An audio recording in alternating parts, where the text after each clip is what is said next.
السلام عليكم ورحمة الله وبركاته. أهلا وسهلا بكم مشاهدينا الكرام. اليوم أيضا في البرنامج ماذا تعني قضية التركستان الشرقية للمسلمين. كما هو معلوم أن في داخل التركستان الشرقية مئات من المخيمات النازية بنيت وسجنت الآلاف الملايين من التركستانيين. اليوم نتطرق في بعض المسائل، ألا هي ما هي أسباب اعتقال المسجونين أو الذين اعتقلوا إلى المخيمات النازية من أهل تركستان الشرقية. في هذا المجال شيخ عيسى تفضل، ما هي أسباب اعتقالهم إلى المخيمات النازية؟ طيب، اعتقال الشعب التركستاني وأخذهم إلى المخيمات النازية، إذا قلنا جملة واحدة نقدر أن نقول القصد من ذلك إنهاء الشعب الأيغوري التركستاني من تلك البقاع. هذا هو الهدف. ولكن وهناك هدف آخر. دائما هم يتحججون أن من أخذ إلى المخيمات مرتبط بالإرهاب. وكذلك هناك بعض التسريبات. في هذه التسريبات هم يذكرون أشياء غريبة نوعا ما. مثلا يذكرون من زار 26 دولة لا بد أن يؤخذ إلى المخيمات النازية. يعني 26 دولة، نقول الدول العربية والإسلامية خاصة. إذا واحد مثلا زار هذه الدول سواء في الفترة الحالية أو في الفترة السابقة أو ما قبل 20 سنة، لا بد أن يؤخذ إلى المخيمات النازية فيتربى هناك كما يقولون، فيغسل دماغه ويخزن في دماغه الأفكار الشيوعية. وكذلك من الأسباب أيضا لمن عنده أقارب في خارج البلاد، أيضا هذا الشخص لابد أن يذهب إلى المخيمات النازية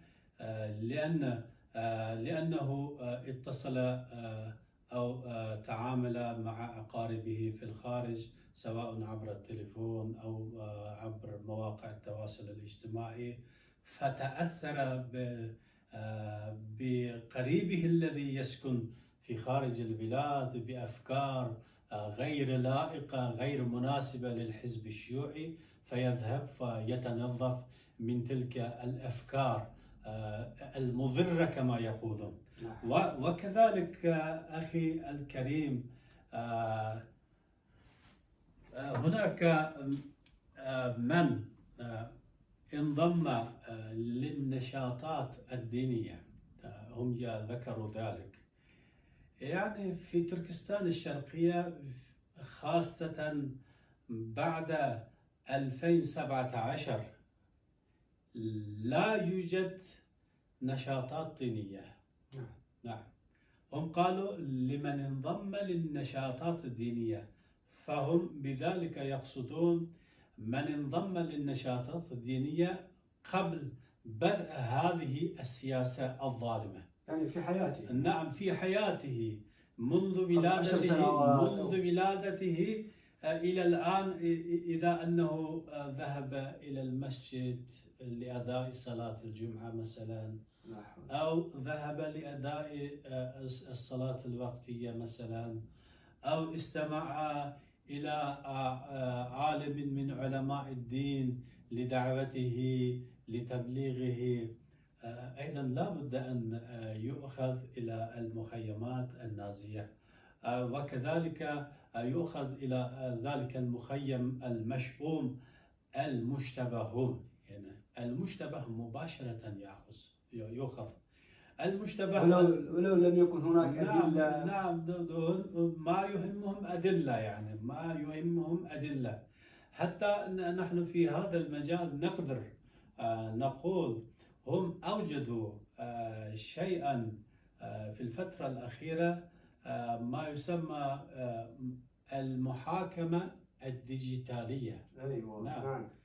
بموجب هذه المحاكمة الديجيتالية يراقب الشخص عن بعد عبر إنزال إب معين من قبل الحكومة في تليفون الشخص، فيعطى للشخص علامة كاملة. فإذا انخفض علامة هذا الشخص، مثلا نقول عنده 100 علامة، فنزل هذا إلى 60 درجة مثلا. فمباشرة تأتي إليه الشرطة فتعتقله. الشرطة لا تدري لماذا اعتقل هذا الشخص، ما ذنبه، والمعتقل أيضا لا يدري لماذا اعتقل. لا حول ولا قوة. يعني هم ينظرون إلى الشعب التركستاني كآلة صماء، لا ينظرون إلى الشعب التركستاني كإنسان يتحدث ويحس وينظر ويتحرك. وكذلك هناك نقطة مهمة أيضا، من ولد ما بين 1980 و 1990 يعني خلال 10 سنوات، من ولد خلال هذه ال10 سنوات لابد أن يحمل أو يعتقل إلى المخيمات النازية حتى ينظف ما تأثر به من الأفكار القومية والإسلامية كذا إلى آخره. لماذا هذا يحددون بين هذا الوقتين، يعني التاريخ؟ هذا هو السؤال المهم. هم حددوا 10 سنوات. 10 سنوات. هم حددوا من 80 إلى 90. أيوة. معنى ذلك من ولد في هذه الفترة فيكون عمره 40 سنة أو 35 سنة فلنقول. يعني هم في سن الشباب. أيوة. يعني المستهدف من هذه النقطة هم الشباب. أيوة. إذا اعتقل الشباب وأخذ إلى الكامب ومسخ عقله فيبقى الشعب التركستاني مفروغا من المضمون. نعم. فيسهل عليهم السيطرة للشعب التركستاني. يعني يخفون وينظفون تاريخهم. نعم. الهدف من ذلك يعني إخفاء الحقائق التاريخية والثقافية والدينية للشعب التركستاني. هذا هو الغرض. أما هناك نقطة أخرى أيضا، هم من البداية منذ الاحتلال الصيني اهتمت الصين اعتقال رجال الدين العلماء. نعم. وكذلك الأكاديميون الذين يحركون الناس ويعلمونهم حقيقة القومية التركستانية. أيوة. وكذلك الفنانون في الأغلب في تركستان الشرقية الفنانون معظمهم يتماشون مع الحزب الشيوعي. نعم. حتى قبل تطبيق هذه السياسة الظالمة كانوا هم يتماشون مع الحزب الشيوعي. فلذلك الفنانون كانوا يتغنون فقط غناء غير سياسي، غناء الحب، غناء حب الطبيعة كذا إلى آخره. نعم. حتى هذا في الفترة الأخيرة بعد هذه السياسة صارت غير مسموحة، غير مسموحة، لأنهم يتحدثون باللغة التركستانية والغناء باللغة التركستانية. وكذلك يعني للغناء كما يعرف المشاهدون دور كبير في حفظ لغة وثقافة أي شعب. نعم، فلذلك هم ضغطوا إلى هذه النقطة أيضا. يعني ما حدث مع المغني المشهور عبد الرحيم، نعم، هذا هو مشهور معروف. يعني حتى هو زار قبل سنوات تركيا، في تركيا أيضا بغنائه يعني تلقى ترحيبا واسعا من الشعب التركي. يعني الشعب التركي بغناء محمد عبد الرحيم عرف، اكتشفوا تركيتهم الحقيقية، حتى الأتراك، يعني أتراك تركيا أقصد.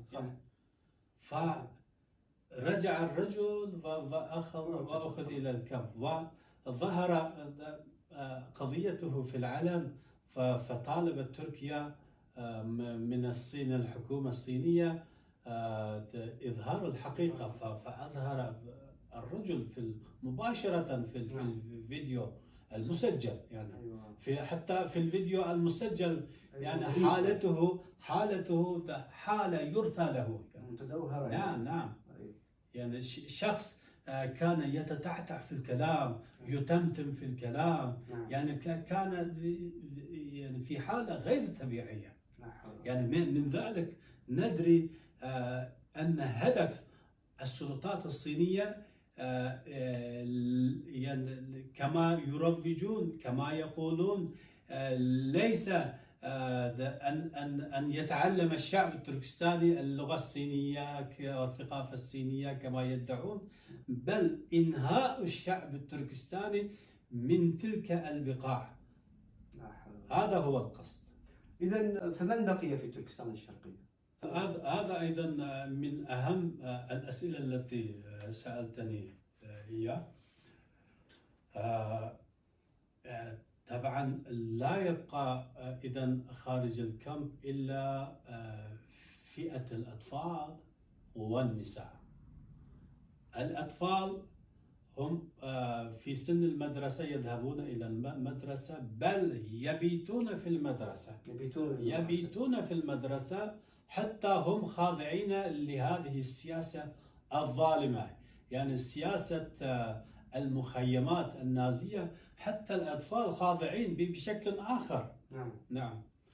أو بقي النساء يهتمون لشؤون البيت وشؤون المزارع.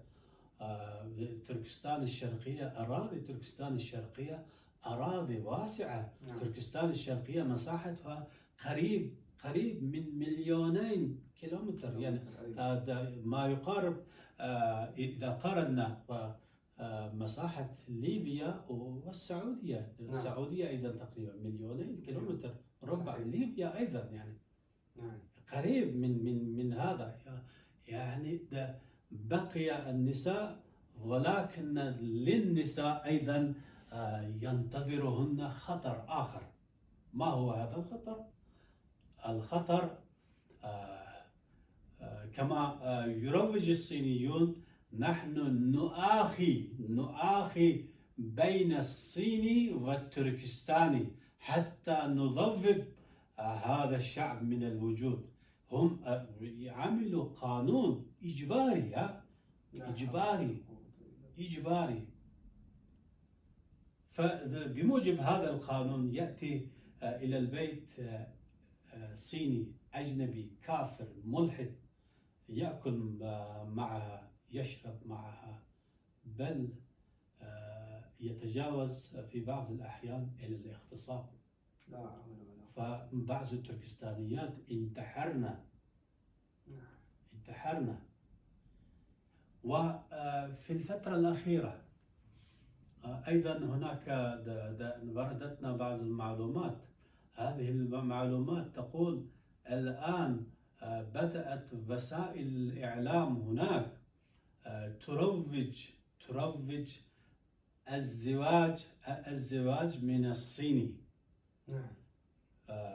إذا مثلا تركستانية تزوجت من الصيني يقدم لها معونة مالية، وكذلك بيت بلا إيجار أو بيت ملك كذا إلى آخره من التسهيلات، وكذلك القروض الميسرة من البنك.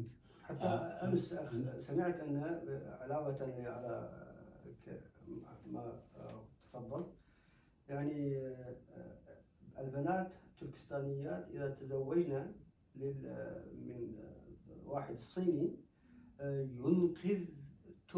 هي تنقذ عائلتها من المخيمات النازية. نعم هذا صحيح، يعني هذا صحيح، يعني هذا صحيح.